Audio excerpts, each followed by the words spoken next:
Here's sort of a specific question, especially specific to the 4.0, which is, how did you handle vignettes? Was there anything like, the vignettes are sort of crazy and dopey and funny, but also kind of frustrating. And just curious if you have any special thoughts about how you kind of worked forward on the vignettes. How about Amanda? Why don't we start with you on that? Sure. So the vignettes, what I did to study for them was practice them a lot.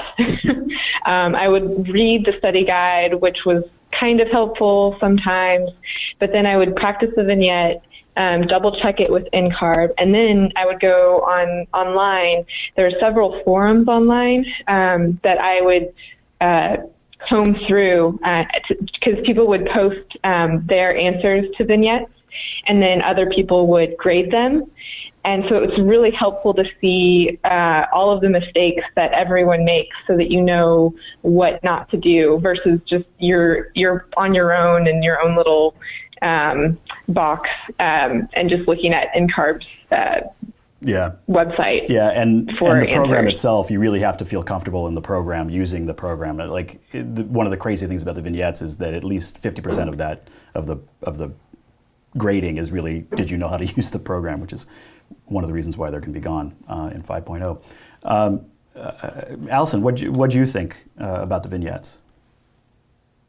I really agree with Amanda. The online forums are really important. One of the most recent forums is the Google Plus community started by NCARB. They run that one, and they've posted videos. I would say this is new in the past 6 months, but the Google Plus community has videos uploaded by NCARB on what to do and what not to do for each of the vignettes. And they also have a little video on the test material multiple choice. So with the vignettes, they'll say these are the factors that you would fail right away if you miss. These are points that you'd be downgraded for. And these are elements that you'd maybe get a point or two knocked off, but aren't going to kill you. So those are really important. I found those useful, and I didn't have that available the entire time, just like the second half of studying. And then I think the other thing to note is that you're not going to get anything on the exam that's that different from what you're studying on the NCARB practice website. Right. So don't try to be mind blown with other ideas of what it could be, because it won't be very different. Yeah, the schematic design is going to be a 2-story building with some double height space. You know exactly what these things are going to be. They're going to be exactly what the practices ones are, just slightly different, right? And the Google Plus thing literally just came out. I forget a couple months ago. Yeah, and it's kind of fascinating because before they wouldn't tell you any of that information. Like, this was a huge deal that NCARB decided to put this out because they would not give any of that away before. So it's kind of interesting. Kyle, any other thoughts? And I think go ahead.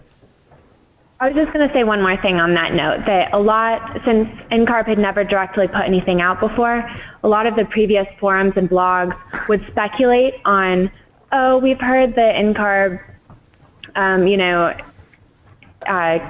takes a discount off your score for X, Y, and Z, and now NCARB says it specifically, so I would actually suggest using the other forums less because it's secondhand information. Yeah, when we met with them, that's one of the things that they sort of said, is that they were dealing with so much misinformation that was out there sort of in the world, whether it's on a forum or even in some exam prep materials, that was a really big problem.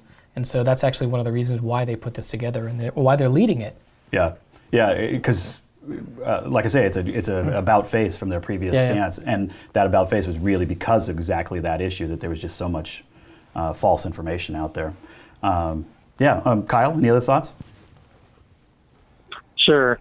I think when I was thinking about these vignettes, I did study the online forums where I did see examples that other people were speaking about, but something I wanted to mention when I was taking the exam is I would try to do it as fast as possible.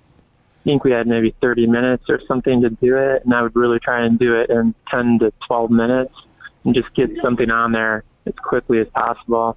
not seek the perfect answer. And then if I did have time left over, I'd spend that time trying to improve it. I think often in these exams, it's a real challenge to just get the basics right and not, try and do the perfect thing. Yeah, it's really not about design. And so just getting a good idea, getting it down, moving on, and then that gives you plenty of time to check the details later.